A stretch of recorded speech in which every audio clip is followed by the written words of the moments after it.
Hey guys, this is Jon and Austin, and this is another episode of the Meatgistics Squeaky Chair podcast. I don't know if you can hear that, but every time I move, our chair squeaks.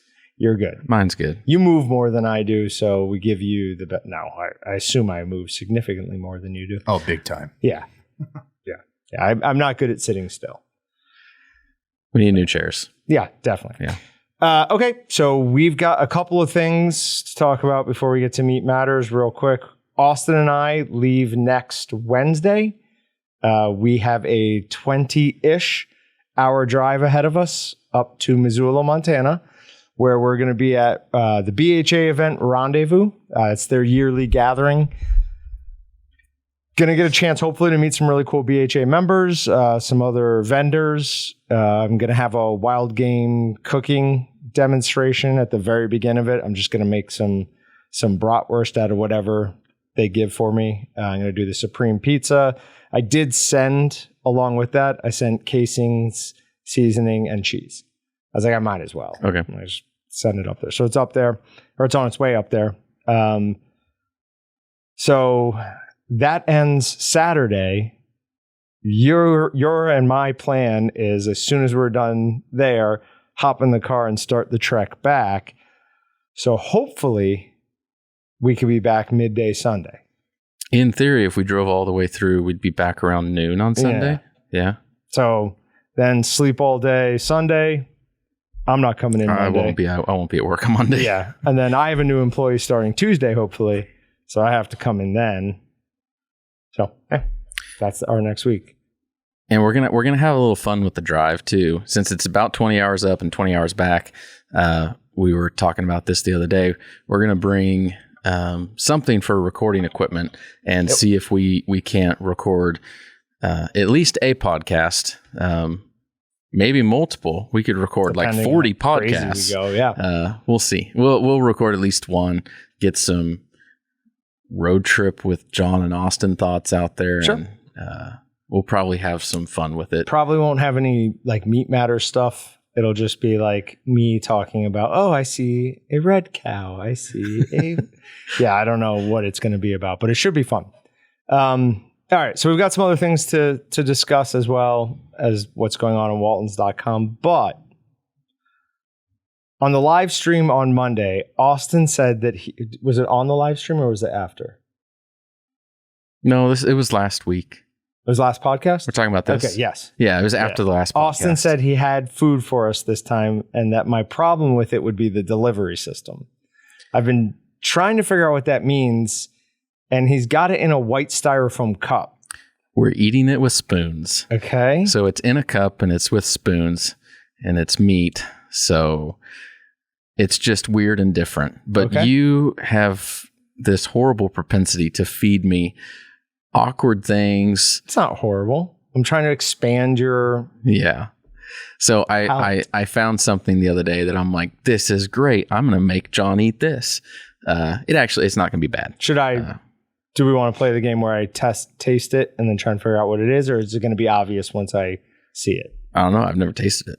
So I'm going to taste it with you the first time. Awesome. So I'm going to get a look at it. It is not a standard protein. So that I think is a deal. Like I think you'll need to guess what protein it is, but it's not beef, pork, chicken. Okay, but it is meat. Yes, mostly.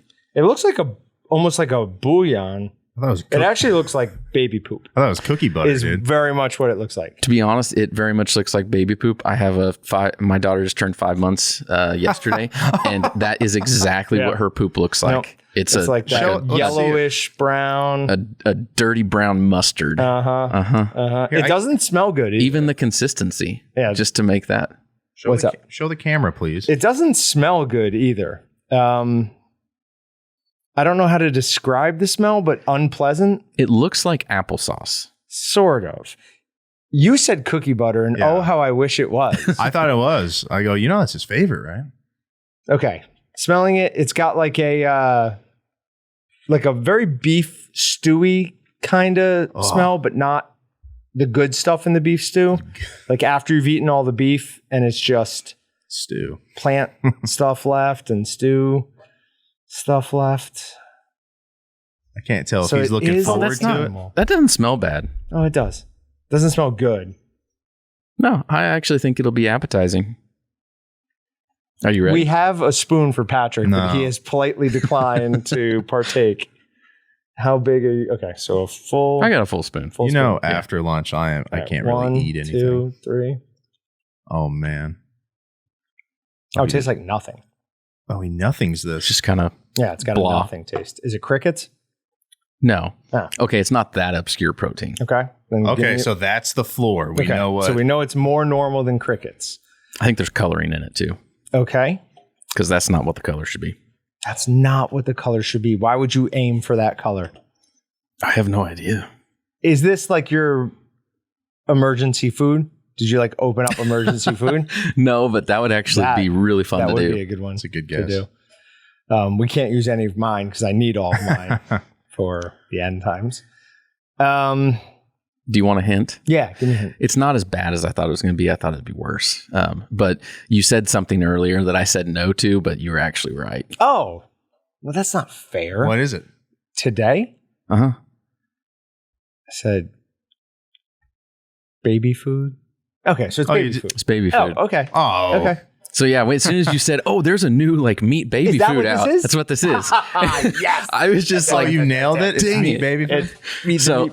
I read an article, or I saw an article about it. so it's bison. Oh, cool. So they had bison, beef, pork, chicken, turkey. They might have had something else, but bison was the most non-standard one they have. So Yeah. I was like, oh, that'd be cool. Sweet. But With kobachi, squash, and spinach. That's what I don't like is the spinach. that's probably how you get the colors. The spinach. yeah, that's with- probably yeah. well, the squash is probably that color. Right, spinach Oh. is green. Okay. I don't know. I don't eat a lot of spinach. But Oh, you know. I know color it's green. spinach. Yeah. Is that the same brand you had seen before? I just saw an article on it. Okay. I didn't see the product itself. Yeah, no, it's not bad. I was just hoping for something different. Like, cause I don't know. I imagine baby food by its very like design is bland tasting. Like, Yeah. You don't want to give a kid a bunch of spices or you're going to have some problems. What is the ingredients on it? Ingredients. It's got the bison, squash, spinach, water, and avocado oil. So it's very, Very basic. very basic. That's good though. That's obviously what you want.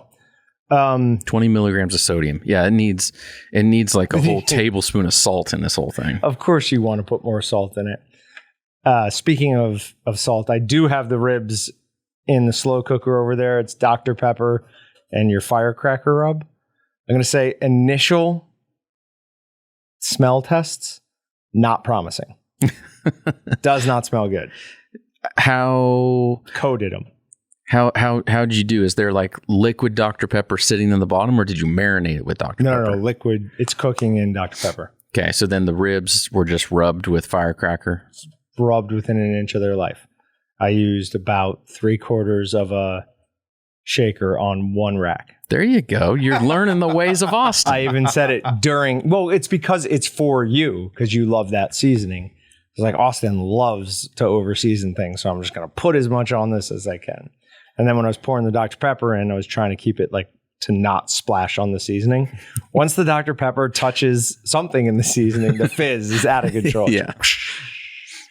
Enormous amounts of fizz. I think if it's totally off topic, but have you seen the Sprite challenge thing? No. Okay. You hit take a like 16.9 20-ounce bottle of regular Sprite, Okay. and you have to drink it all like at once, like Yeah, chug it as one fast as go. you can.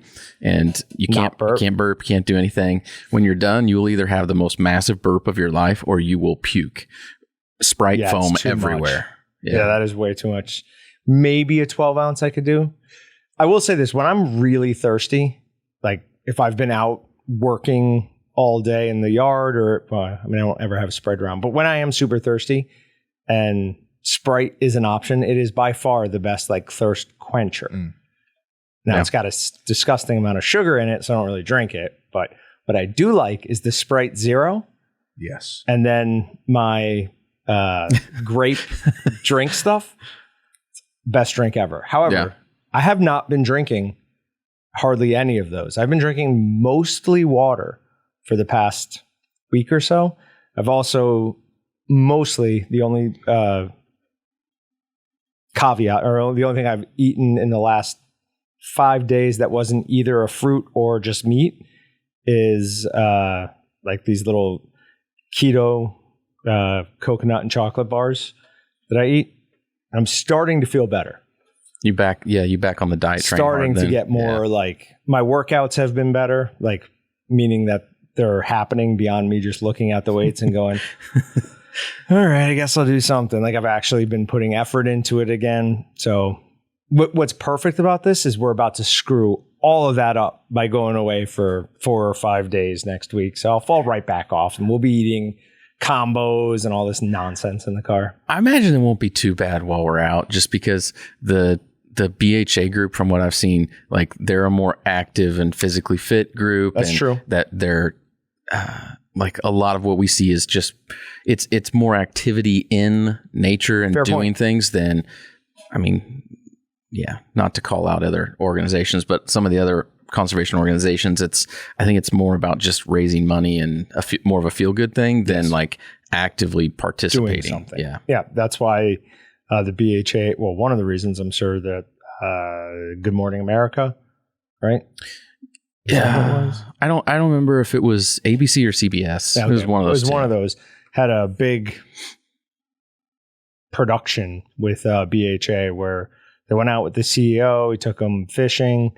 It was a pretty cool piece. We were both surprised that they did it. Mm-hmm. Not that BHA, of course, BHA would do that. I had a thought when we were having the tornadoes around here the other day. I'm like, what if we get up to Missoula and they have a tornado there?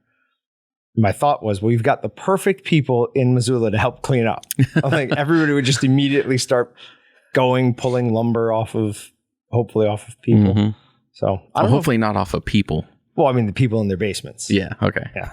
I don't know if Missoula gets tornadoes. I imagine not. I'm going to say no. Yeah. I'm sure anywhere in the country could get them, but it'd probably be so far beyond rare that we got one in New York when I was there. Did you get it like before or after a hurricane tropical storm was coming through? I don't know. I don't think so. Because usually that's what I hear, like out on the coast when they get them, is it's like the byproduct of another major system like that's spawning tornadoes as it goes through. That would make sense. But I mean, we were in upstate New York and it was just a micro burst.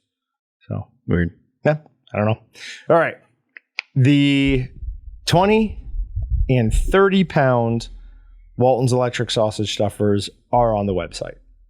So right now for pre-order, we have the 20 pound, we have the 30 pound, we have the Walton's one shot. All three of those have been ordered. They're on their way in.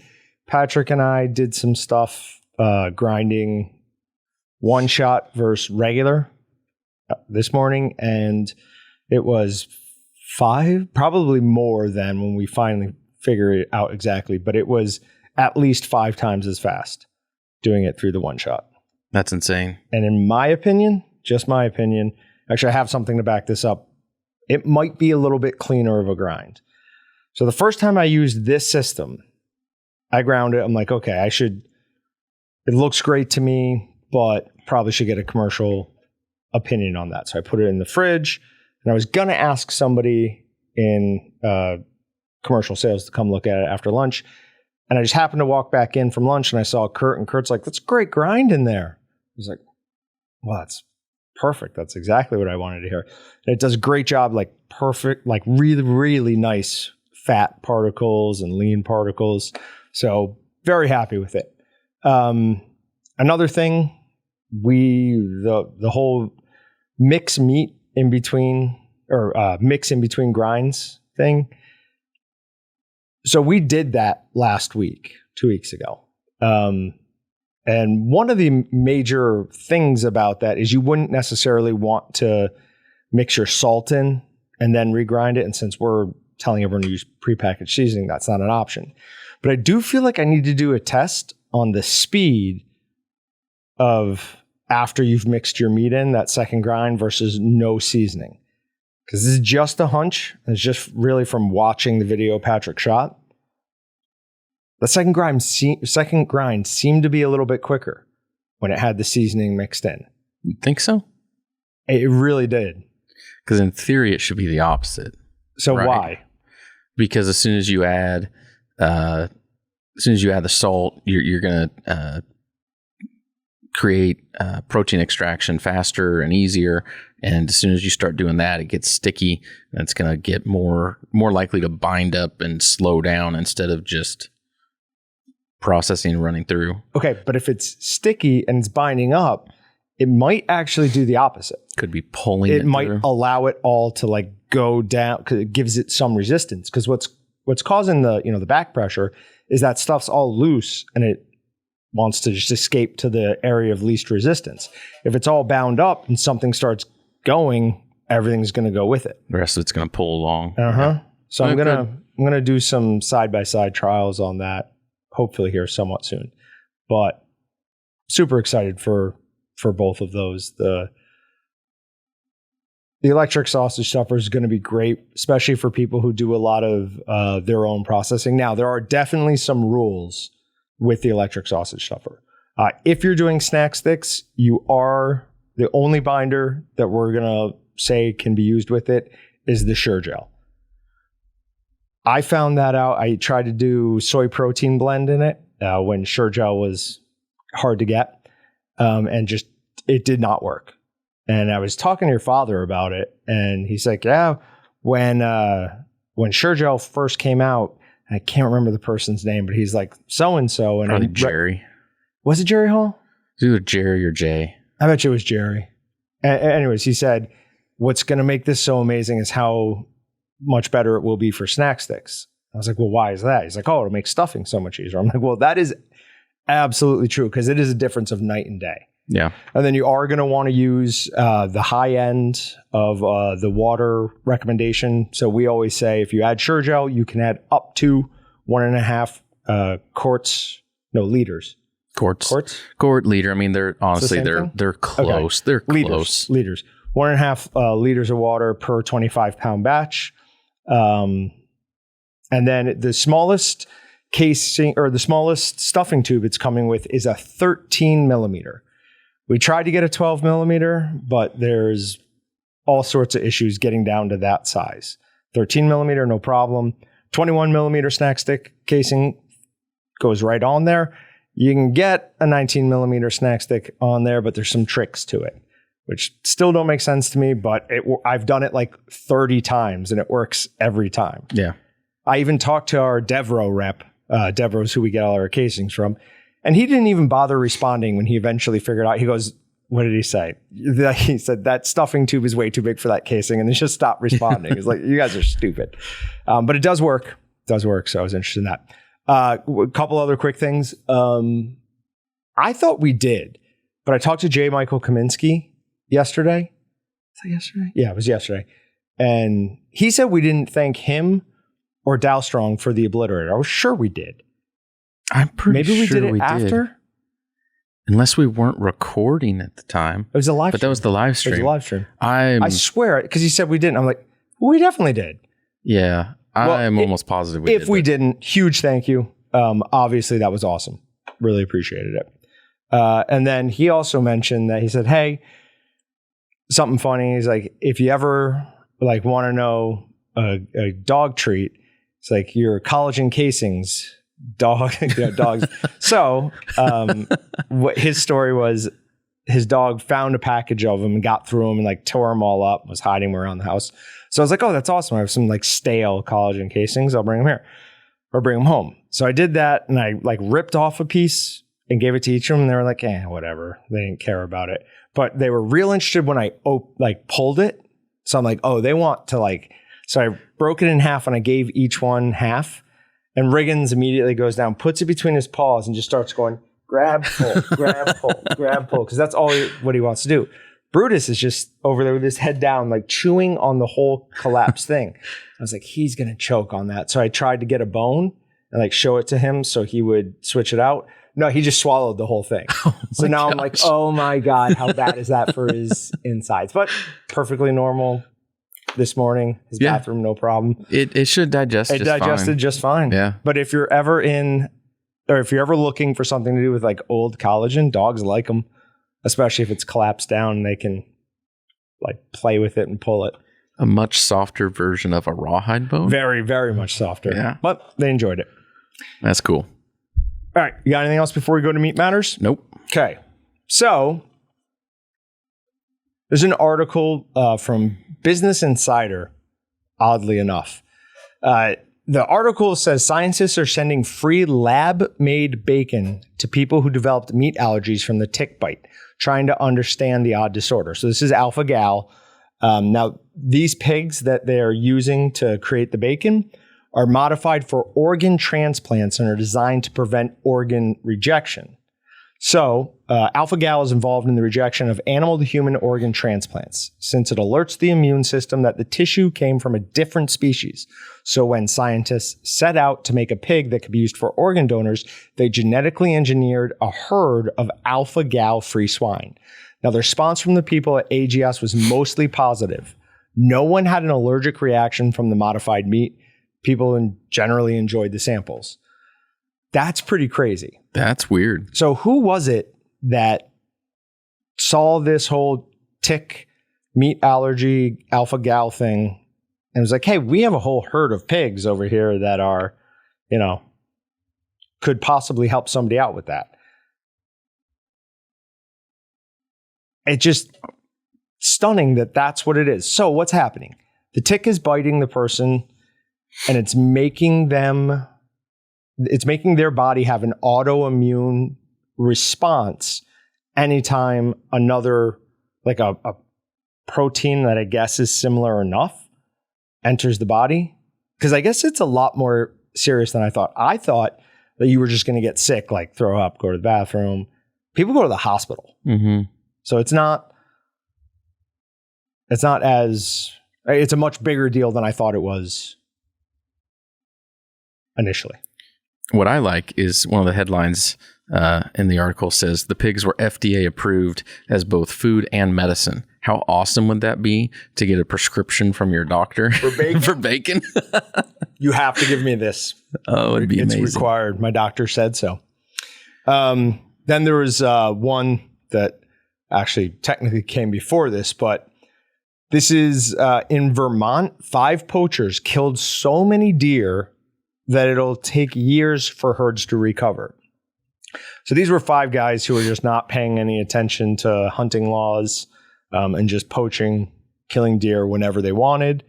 What surprised me, though, so for people who don't know what Vermont is like, it is all woods. Like the entire state is woods and mountains, valleys, wilderness everywhere. 14 deer were enough to destroy a herd that it's going to take it years and years to repopulate? Yeah, part of me looks at it and I'm like, one, stupid group of hunters that's giving us all a bad name. Yep. But 2, it does seem like it's a little blown out of proportion. Like, yes, poaching at all is illegal. It's bad. Don't do it. But at the same time, it's not like the world and the deer population is just going to be non-existent because 14 were definitely not. Taken, seems like an overreaction, especially when you take into account like there's more whitetail here than when Columbus came to America. Like they are a dominant species now. So I'm sure people in Iowa would love it if they would increase the number. They hit them with their cars left and right out there, especially coming out of those cornfields. Yeah. I mean, at the end of the day, I look at it and regardless of anything else, like it all just to me boils back to the beginning. And just if you're hunting out there, don't do stupid things that's going to get into the news and give everyone a bad name. Right. Hunters have a hard enough time with their reputation and the media outlook on things. That's why Jon and I were saying we were surprised that BHA got the spot on the national morning news show. It's just because typically our industry does not get shown in a good light. So when there's things out there that people do that are stupid, it's like this. It hurts all of us. Yeah, absolutely. Probably also partly of why BHA was chosen is because of the type of work they do. It's less about, I mean, I know it's backcountry hunters and anglers, but they make a big push to like clean up.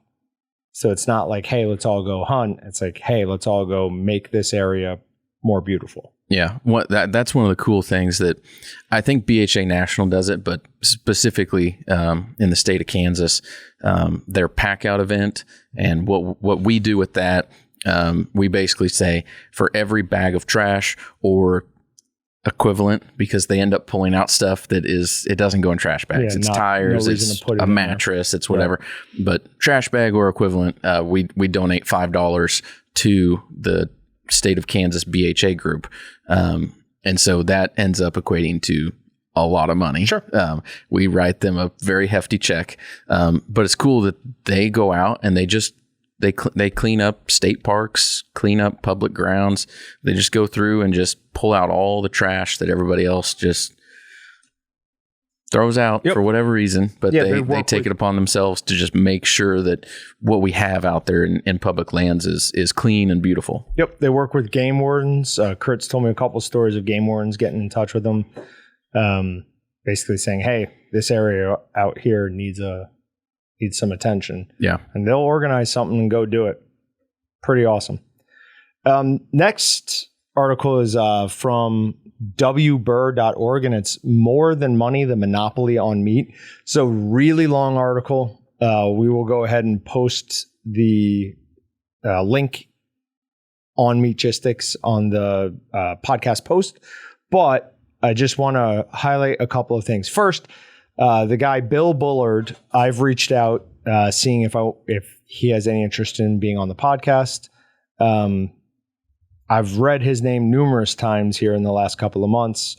I told him that we've talked about his work, what he's done, and if he wants like a platform to further push that, because he is the legal defense fund for ranchers, and seems like they are doing really good work.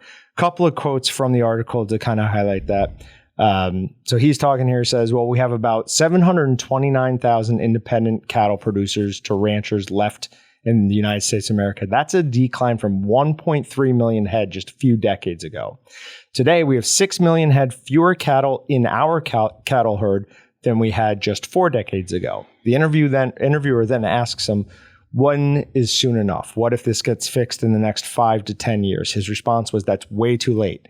We've got to do something this year. We've got to restore competition because these are ranchers that are going bankrupt and are selling out. We've got additional feedlots that are closing their doors. And once you lose the competitive infrastructure, it's game over for the entire industry. Perfect. Like, look at the hog industry. That is all big businesses from beginning to end. There are very few independent pig farmers out there. And there certainly aren't any of them that are making a dent in Smithfield and, those guys. They control it from A to Z, from breeding to slaughter. They have that entire thing. And if we allow that to happen to the beef industry, we're not going to be happy with the long-term outcomes of that. It is going to be a problem. So don't know. Hopefully there's some stuff we can do to support him, and we can get him on the podcast to talk about that. I'd be interested to know if some of the difference in the fewer head of cattle, is it,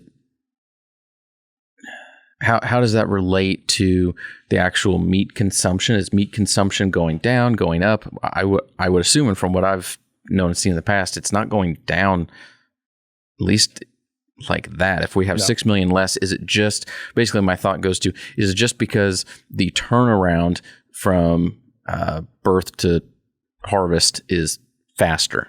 Is there a faster turnaround now than there was 4 decades ago? 4 decades ago, did it take 3 years to get it have a cattle ready to harvest, and now we don't take that long? It's possible. That could be slightly possible.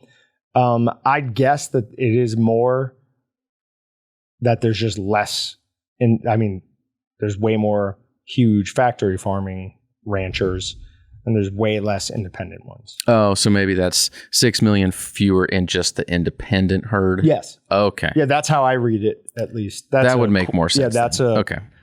Like I copied and pasted that in from the articles. That's how I read that.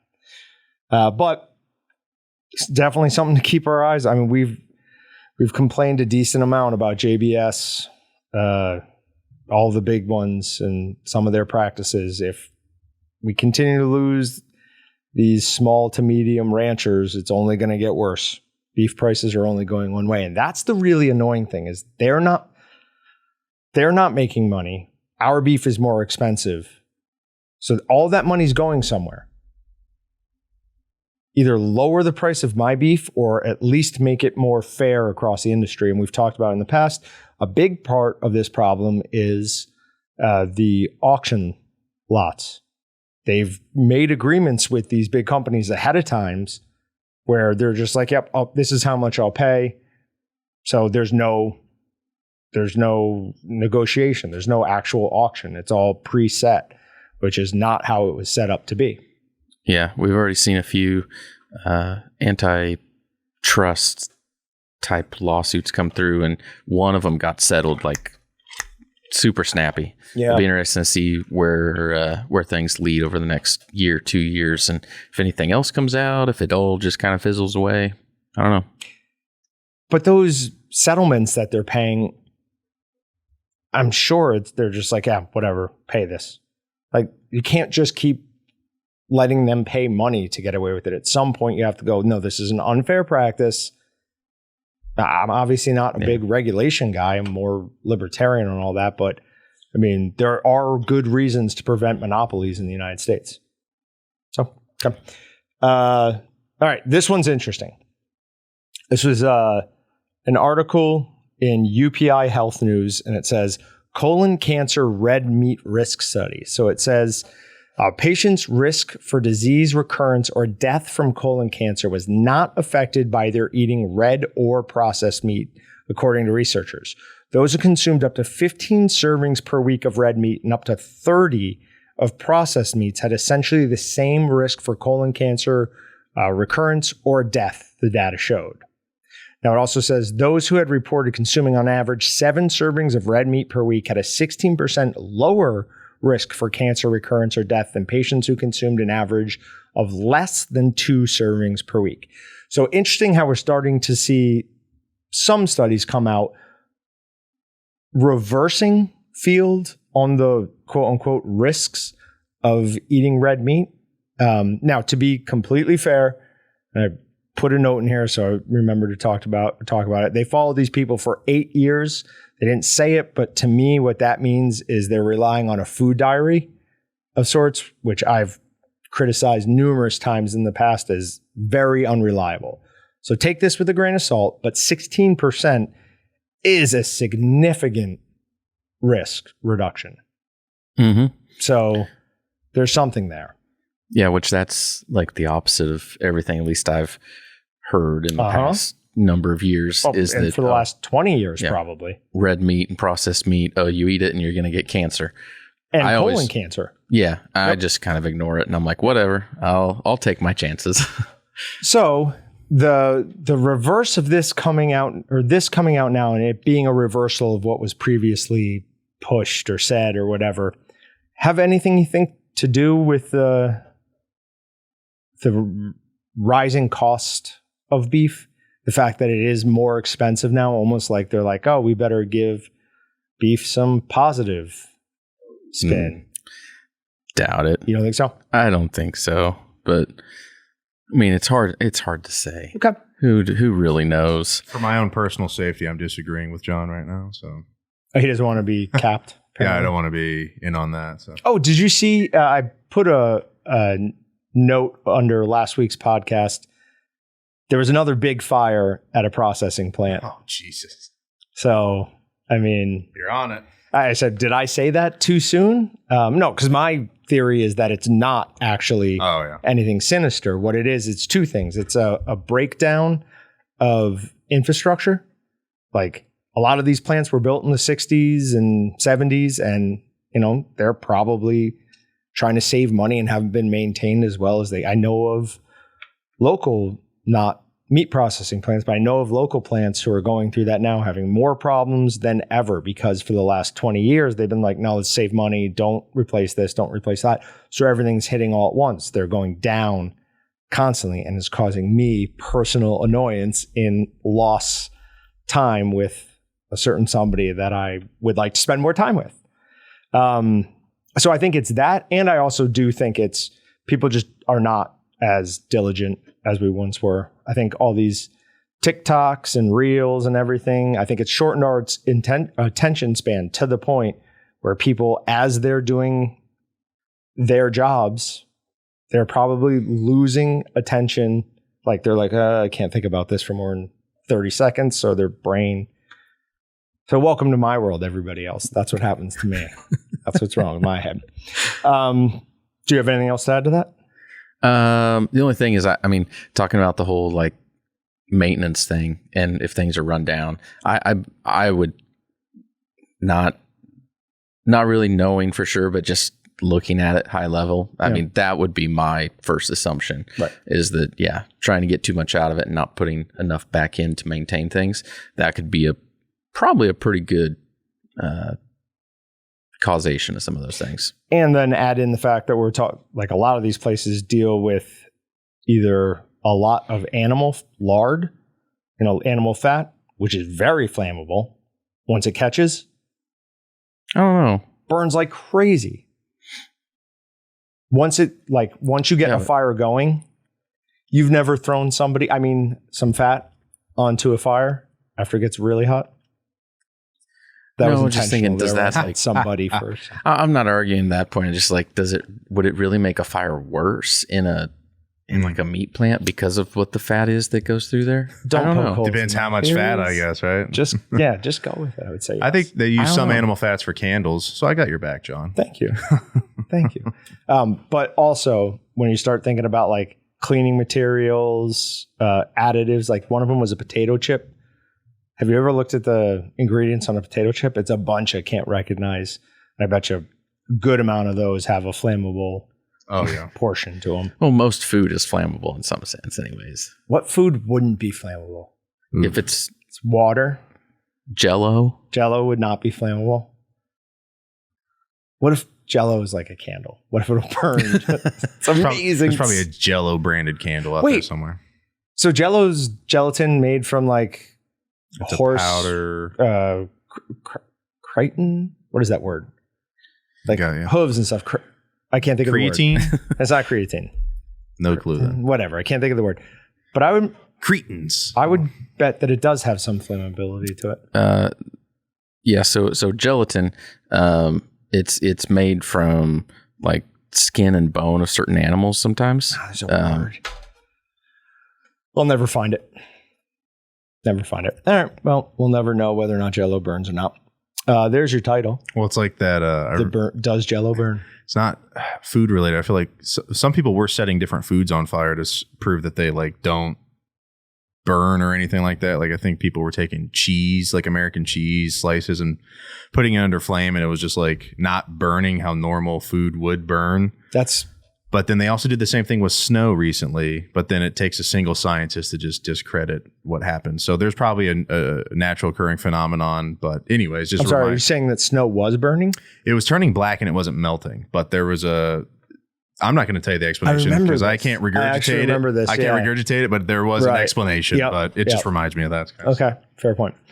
Funny that he says cheese, because our next story is higher meat consumption, which was found in MS patients, was linked with lower gut levels of bacteroids theta-tomicrocan. So I'm not going to say that again. A bacteria involved with digesting carbohydrates from vegetables.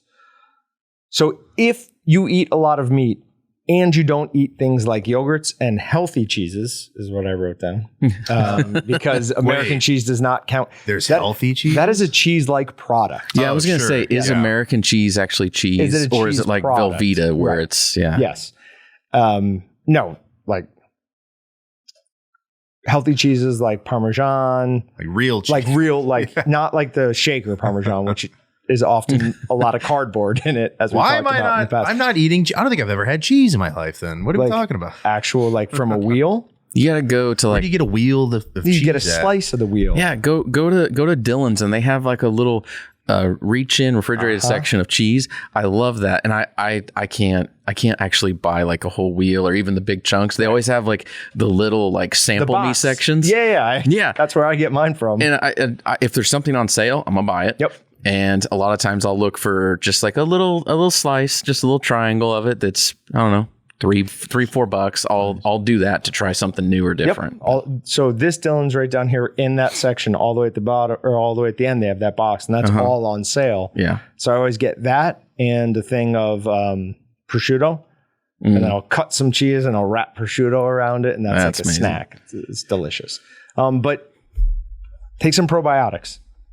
I take a lot of probiotics. They're very important. You guys are taking probiotics too? What am I not doing? Can you get a list of things you're doing in a day that I need to look into at least? I was not taking probiotics when I was 28. Okay, cool. I Don't worry realize about that. I realized that I'm older than I thought, and I've done a lot of really bad things to my body over the years that I started taking probiotics. I take like some B vitamin pills, take multivitamins. I take like 4 multivitamins in a day. That's probably too much. And I don't know, some other stuff too.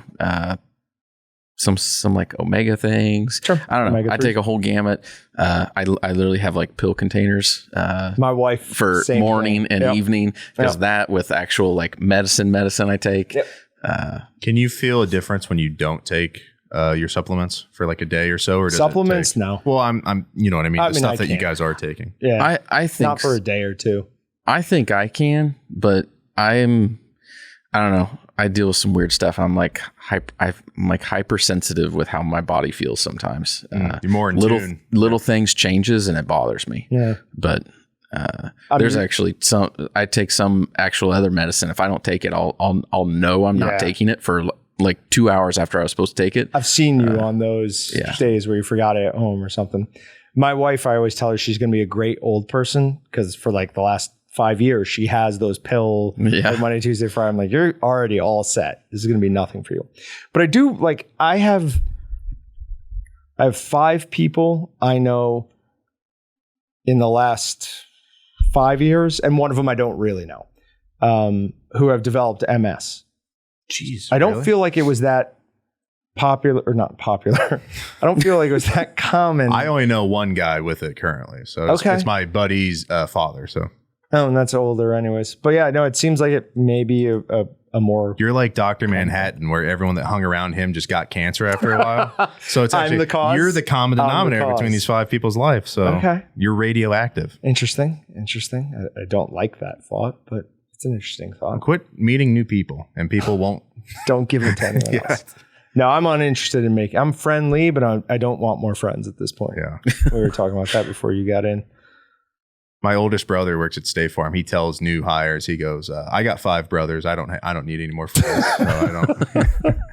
And they think he's joking. He just leaves. He's like, no. I mean, he's professional, but at the same time, it's just like you got to close that door before they put their foot in it. So. I don't want to go out for drinks. I don't want to have you over for dinner. Yeah. We'll see you Hi, later. bye. See ya. That's good. All right, you got anything else? I do not. Nice and short one. We started late and we're still done on time. 45 minutes isn't bad for a podcast. No, that's pretty good. Oh man, I say that, but we had like a minute or two where I pressed record, and then I obviously shortened all the silences. So people are probably just like, it's only 38 minutes long. You liar. Well, hold on. So the description that I read from my nephew about work, there's somebody else who has something, and they say it does a ton. Oh yeah. Our motor is more powerful than theirs. So logically, ours does more than a ton. Wait, you lost me somewhere. Sure. Well, someone used it. Maybe I can help. Someone used a description to describe a product and that it does a ton of something. As far as what was it? It wasn't pressure, right? It was. No, that's what it was. Okay. So we were kind of like, ours is better than that product, and we're kind of iffy on if we could even use the terminology because we can't really calculate that ourselves ethically in a way that's like. So our motor's more powerful. They say a ton. Ours is more powerful. Couldn't we say more than a ton? Oh, wow. I But don't know if then- they can hear that, but that was a loud. But then I thunder. offered, I was like, well, I looked up the definition of a ton, and there was 2 different definitions. The first one is 3, unit technically. of measurement, and then the second one was just like a lot of something. So it's like, are they getting away with just clever wordplay, or did they actually look it up, source it, confirm that it can do that, and then use the word ton appropriately? I think I'm probably going to need to know more context here because I Understand Still a how little he's lost. not getting this. Well, we can't really tell him the products. Yeah. Well, hold on. Here, I'll just mute all of us for a second so you can tell him. So you think they're just using it as like a ton? Like I can lift a ton of weights. Obviously, I can't lift 2,000 pounds. yeah, Actually, probably could. it's in my opinion, it's probably just a marketing adjective that's used. It's not actually stating a reference of weight. I'm trying to think if there's anything we do like that. I know, because we do a good job, because we've had this discussion before when we all used to meet for stuff, and those certain words that we can't use because it's not factual, and we're setting people up to think the wrong thing. So it's, I mean, now if there was a disconnect between some other people's marketing Commercial department being and, one. you know, if they're a bigger company and stuff like that, they probably have more carte blanche, like, hey, say the words you need to say to sell, you know, so. Oh, other companies definitely do that, and that goes back to the whole like commercial grade this, commercial grade Oh, that. yeah. That's what I just That said. discussion. That's the Some- big one. People Cheese. attach words to things Yeah. just to sell it, and Cheese-like product for sure, yeah. we refuse to do that. I mean, that's why we have that department. We talk through almost all new titles or descriptions of stuff and like make sure we're not doing that. Mhm. So it does say ton, and ton is capitalized. Oh, they're even drawing attention to it. So it seems more like they actually mean. Well, a someone ton didn't at have their first. Grammarly extension working that day. Oh, I nice. don't know. Huh? It's possible. It's possible. I don't know. How could you test that? Can you have the plunger on the stuffer run down and push a scale? Right, but then we would need. So Pat and I looked them up, and they're not cheap. We have a floor scale. And how would you get it? You would need to get that floor scale inside that somehow. Oh, So we need Not people who entirely. know what they're doing, because we're just Smarter people. Yeah, He there's probably a means smarter. simpler way. Yeah. Well, I'm in that boat too, so we need someone that just knows what they're talking about. you just need the top part and something on the side for supports, To hold it. and you're gonna set it on the middle of the scale and have it pushed down far enough. But it wouldn't be able to be on it. It'd have to You'd be have to off on almost- something else. You'd almost have to suspend the entire thing. Which you can't you do. can't do that because then, oh man. You'd So ha- you need something that's small enough to go inside that and then read it. I was telling Pat, there's a guy on YouTube that he has millions of subscribers, but he pits equipment against against itself. So he tests screwdrivers or, belt sanders or whatever, but he has a rubric for them, and he has these different instruments that can gauge the pressure at which something breaks and stuff like Right. that. So now, how to get that inside of what we're trying to do, I have no clue, but I know it does exist, and it's got to be cheap enough to where a guy like that can maybe get a bunch of them. He's got millions of subscribers. Yeah, exactly. Probably So- not much he can't. Yeah, afford. good point. Especially if it's for the show. Yeah. Well, if I send you a link, you would kind of maybe think in the middle. But I'll yeah. take a look at it. But no, the cheapest one we found, I think, was like $450. And that's the only reason we would ever have it. So it's not exactly Can you rent it? a value buy. Rent it from someplace. Interesting idea. We could look at that. We'll take that into consideration. All right. So feed your dog collagen. If something goes wrong, I'm not responsible for that. In fact, I'm going to take that back because I'd feel terrible if anything ever happened to somebody's dog because of me. So just give their dog casings. Just unravel. Don't do that. No, Don't do that. Yeah, that should be your takeaway from this: is collagen is an acceptable dog treat sometimes. Something. Now, it should be. The electric sausage stuffers are on pre-order right now, and they are on sale. We are taking $150 off of the 30-pound and $200 off of the 20-pound. I had to have that repeated to me a few times for it to get in the brain. They will not be on that at that price at least until Christmas, if then. They probably won't be at that big a discount. So if you do want one, now would be the time to get it. We also like the fact that Pre-orders are available through our current website. Makes things a lot simpler. And who knows? Maybe they'll get hot, and by the time they get here, they'll all be gone. In a perfect world, that's the way it's going to be, but we shall see. We tried to guess on how many we would need to buy for the first go around, but hopefully, while keeping some space around here, yeah, because we've built new sheds and we're again out of space, so pretty amazing. Okay, all right, cool. Thanks, guys. Thanks, everybody. We'll see you next time. Thanks for checking out the Meatgistics podcast. To shop everything but the meat, head on over to waltonsinc.com. And to get your meat processing questions answered by experts and enthusiasts alike, head on over to our online community at meatgistics.com. Walton's, everything but the meat.